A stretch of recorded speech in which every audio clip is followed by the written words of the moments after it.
Welcome to Picks with the Professor, the show where a real statistics professor gives you sports betting tips. I am your host, Professor Science. It's my actual job title and last name, which is part of the reason why the mathematical model that I've built to predict various sports outcomes is affectionately known as Sideline. You'll know more about the model during the course of this episode. It's set to cover the 4 best college basketball games and one off-the-wall game scheduled to be played on Monday, February 13th, 2023.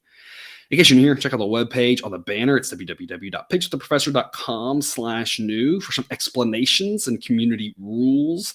See the Google Sheet linked in the show description for Sideline's projections on every single game. Remember that this show covers picks on the best games for the best picks on all games. Sign up on Patreon or Black Book Sports. There are different packages and price ranges based on your needs. Today, there are 4 more A-grade plays out there that we aren't going to cover on this show. They're on smaller games. I have less to say about them, but they're picks that the model likes. So hit that up if you're interested in those. They are the strongest plays today, including the A-plus play today, the one I think is the best one. Hit that up if that's something you're interested in. Otherwise, we're going to cover the more interesting games here on this show. There's only 3 really good ones. Going to cover those. There's a 4th one that may be kind of good-ish. It's a stretch. I'm going to cover that one. I'm going to give you one off-the-wall game I like as well. Remember that sports are unpredictable, so the discussion on this show is projecting a typical game, not trying to forecast it to a T. That would be a foolish and impossible goal. Take a long-term view on here. Don't get distracted when a team either can't hit or can't miss from 3. So those things balance out in the long run, but are hard to foresee before they happen. In other words, please understand a good amount of variance will occur. So as much as I'd like to say we'll be profitable each and every day, that is an impossible reality for any gambler. Closed out last week really strong. It was exciting. Ended up with a profitable week. It's always fun to see. Hopefully we can do it again, maybe with a little bit less ups and downs. I think last week we had, I believe 4, might have even been 5 games where a key player was announced that wasn't expected to be out, was announced out in between when I recorded it in game time. That sort of stuff happens. Maybe this week will happen the other way around. I'm expecting that's a balance out, and going forward, maybe we'll have good luck, good injury news on our front, or maybe for the teams that we're fading or something. But the fact that we were able to be profitable on all these picks on the show here last week, given some of that bad luck that we had, bad luck with a Duke game, a game that the conference came out the next day and basically said Duke should have won. There should have been a foul call. You presume the guy makes 1 or 2 free throws. Still profitable despite all that. So if we get some good luck this week, I'm expecting big things. But before we get to the start of this week and today's like some reminders, please hit that like button if you're on YouTube. Also, if you aren't yet, please consider subscribing or following. It's free. And if you turn on notifications, you'll miss any of the college basketball, MLB, or college football content that this channel provides. I've already mentioned the Patreon. Check it out if you haven't yet. There's lots of great benefits you found over there above and beyond that we do here. $3 per month gets you the play of the day. For $2 more a month, you get all the model picks and access to the Discord chat group, which is the place to get questions answered about the or other games or sports. And for $500 a month, you get ad-free shows and immediate access to the show and to every recommended pick. Go to www.patreon.com/pickswiththeprofessor for more details. But even if you aren't there, we're still thrilled that you're here. Let's get to it. But as always, take what you like and leave the rest. 7 p.m. Eastern, Miami at North Carolina. North Carolina's a 4-point favorite. Sideline says it should be North Carolina at minus 4.2, but I'm going to take the Hurricanes here at +4. My logic on this one, number one, I'm not convinced North Carolina's the better team. They might be. I don't really know that. I think there's a really good chance these two teams are equal. It's rounding error. Who knows which one shows up? Either one of these teams can kind of get hot and cold. I think they're both really good. I'm just not convinced one's better than the other. And if that's the case, I have a hard time giving 4 points to North Carolina for home court advantage. I can give 3.5. I can't really get 4. So the fact that we're getting 4, I think makes some value with the Hurricanes. Maybe a little bit of money line here, splitting your wager, just because I think anything can happen in this game. I think, again, both teams are good. We've seen both teams look great at times, both teams kind of not show up. Again, anything can happen. Give me the 4 points. Give me the plus odds, something like that. Just too good to pass up here, getting 4 with the Hurricanes. Additionally, the model has under-projected Miami as of late and over-projected North Carolina just a little bit. So if that's the case, even though the model says North Carolina minus 4.2, really maybe, again, it should be about what I'm saying, which I think would be North Carolina minus 3.5 is kind of where I think the number should be. So at 4, I think we're getting some edge. My split point here is 3.5. That's where I just straight pass. If it was under that at 3, that'd be where I'd be looking at the home team. But at 4, I think the Hurricanes offer some value. And again, maybe dabble a little bit on those plus odds on the money line there. You're getting some value. In case they can pull out the upset again, I think it's a game. Anything can happen. It should be a really fun one to watch. Total is 153.5. Sideline says 154.2. So expecting a lot of points and not anything I want to touch on the total. Should be a fun one. Pretty well priced in the total. Just focusing on the dog here. 7 p.m. Eastern, Drexel at Hofstra. This is the 4th best game of the night. I mean, it is what it is. I don't know what else to tell you.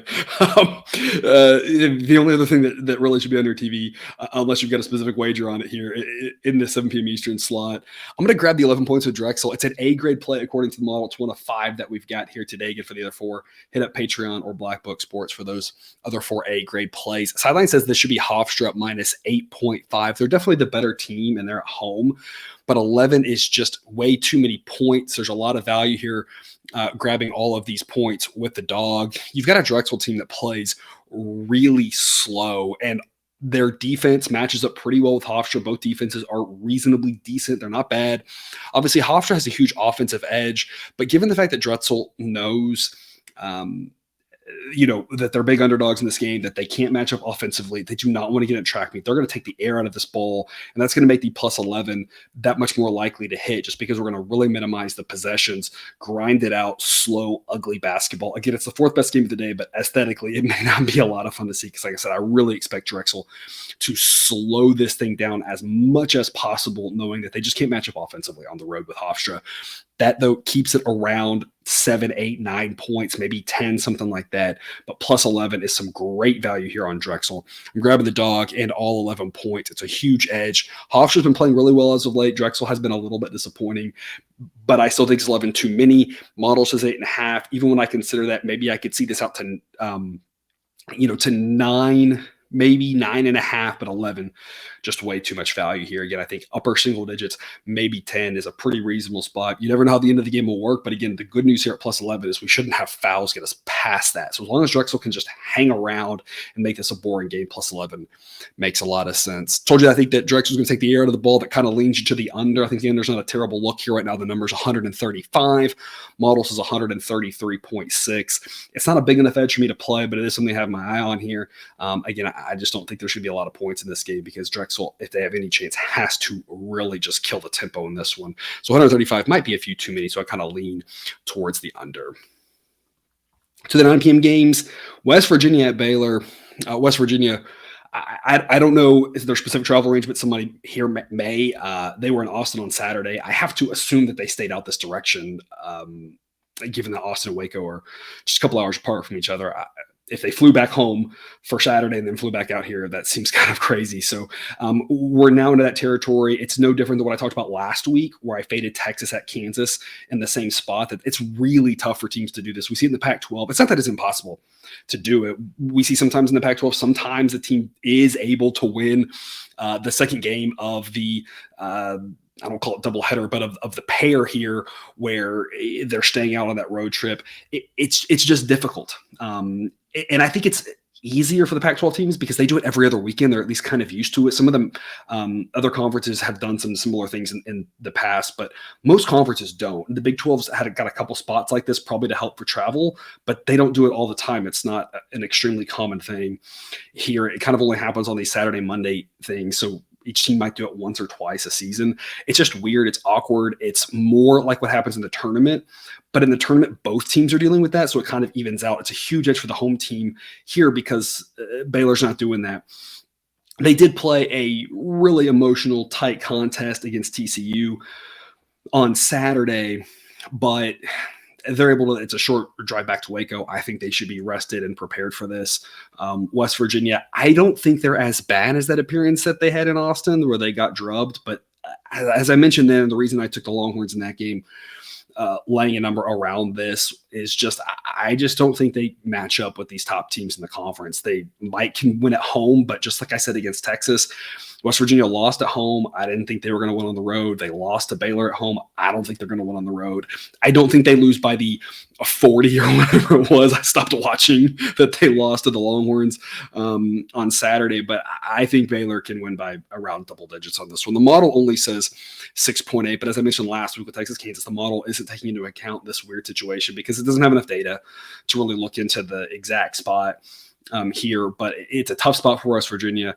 I think this Baylor team and the top 6 of the Big 12 are really, really good. And I think at home, they are most of the time going to take care of the bottom 4 teams in the conference. Maybe not every single time, but most of the time they're going to have their way with them. And that's going to be the situations where I'm okay laying bigger numbers. Otherwise, there's a lot of games in the Big 12 where I say, hey, just give me points because I don't really know what's going to happen. When you play the bottom 4 teams on the road, a lot of times I want points. When those top 6 teams are playing each other, just in general, a lot of times I just want the points because I don't know what's going to happen. But when you get the top 6 against the bottom 4 at the top 6 place, I think lay it. I think these are the games that get ugly for the most part. I'm on Baylor minus 6.5 here. The model isn't in love with this, but again, I think there's a lot of edge here backing Baylor. I love it at 6.5. I love it at 7. Beyond that, I don't know what I would do. So as long as though you're getting on this sooner rather than later, and you're seeing 6, 6.5, 7, I think it's a great investment. Above 7 is tough because 7's about the spot where the probabilities start dropping off because teams stop fouling quite as heavily towards the end of the game. So you never really know how that's going to play out. But at 6.5 or 7, I think Baylor is a great investment. Total's 148.5. Models is 151.2. So it's an overlean for me on this one. You've got 2 really good offenses and 2 decent defenses. But as I'm often talking about in the Big 12, you just don't have the defensive capabilities to match up with these really good offenses. It's just an offensive heavy conference. You have decent pace here. West Virginia plays relatively fast. Should be a lot of possessions. So over will be the way I would lean on this one if I was playing. It's too high for me to love it at 148.5, but over is definitely the direction I'm looking for this game. I expect there to be closer to 150, getting into the low 150s is what I would think. But my main play here at Baylor minus 6.5. The other Big 12 game here at this 9 p.m. Eastern slot, Texas at Texas Tech. Kind of like I just mentioned, give me points here. I'm going to get 3.5 with Tech. Give me all those points. Top team at the bottom teams. Who really knows? We just saw Kansas State go into Texas Tech. Texas Tech won that game. Model said pick them on that one. I was a little bit surprised because I've loved this Kansas State team, and Texas Tech got the win. Maybe they're starting to look a little bit better. They finally are completely healthy now. I still don't think they can compete on the road with the top teams in the Big 12, but they've looked a little bit more competent as of lately, and that gives you a little bit of hope that, especially at home, they can hang in there and make these games interesting.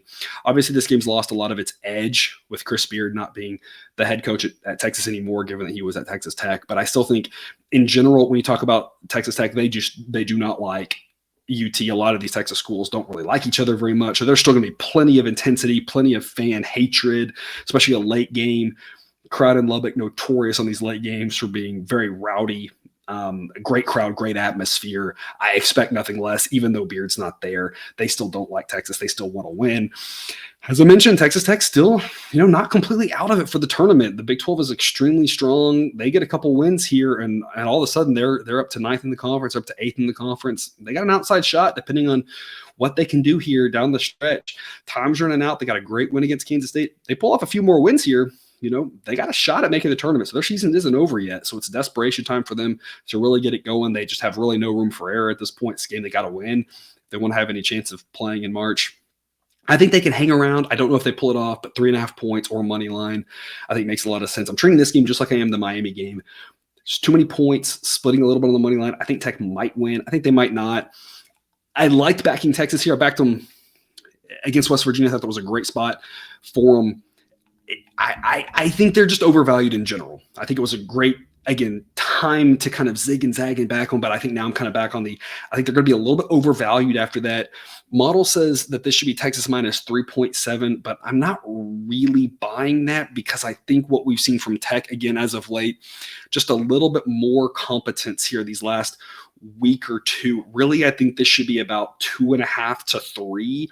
Texas is definitely the better team, but it's going to be a really tough contest on the road. I think it's a tight game. I don't really know what happens. Texas more likely than not to win, but that's not what we're asking here, who wins. We're asking about the point spread and or money line, which is not a 50-50 proposition, right? Because of the way that they got the odds on this. So I think Tech offers a little bit of value here. Again, it's just a little bit of Tech playing well. It's a little bit of Texas being a little bit overvalued after Saturday. They looked great, but they still haven't been as good on the road. They did great against Kansas State. That was a great win, but they struggled at Kansas. The next game, I kind of need to see them, dominate on the road here before I'm confident with them on the road just in general. This is a spot that I think they've got a better chance of a road win, as opposed to, I don't think they're going to have as much success when they go to Waco, or coming up, Kansas, Iowa State. Those type of road games are going to be a lot tougher. This is when they can win, absolutely.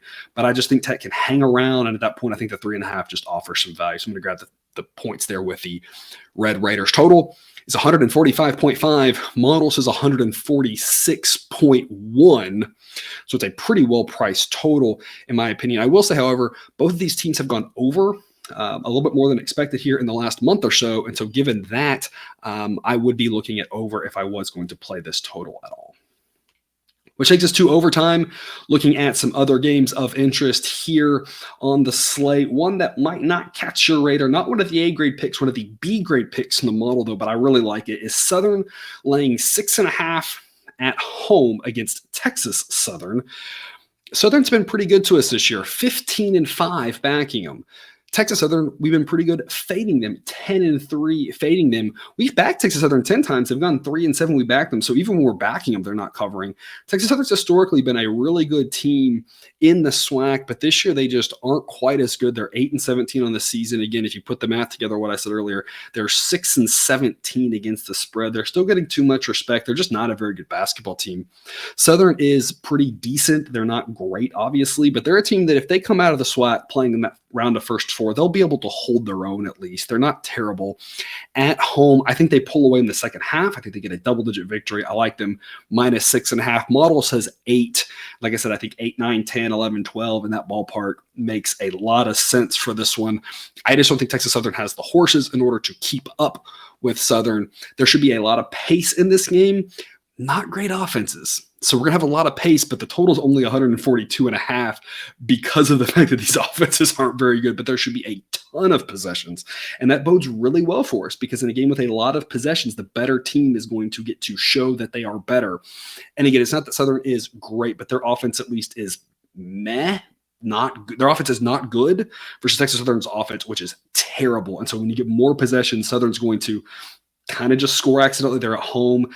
Not a great offense. They're going to score some. Texas Southern gets more possessions. I'm not sure they're going to do much with it. So the extra possessions and that tempo, I think, helps us here and allows us to cover this 6.5. I like Southern here in this one. And that's all I've got for you today. Thanks for tuning into this episode of Picks with the Professor. Don't forget to subscribe so you can enjoy all the sports betting content that we provide on this channel. It's dropped right into your feed. Be back with Jake again tomorrow. He was out of town here for the last several days, but he'll be back for your Tuesday college basketball slate. And until then, as always, best of luck. And remember, you can eat your betting money, but please don't bet your eating money.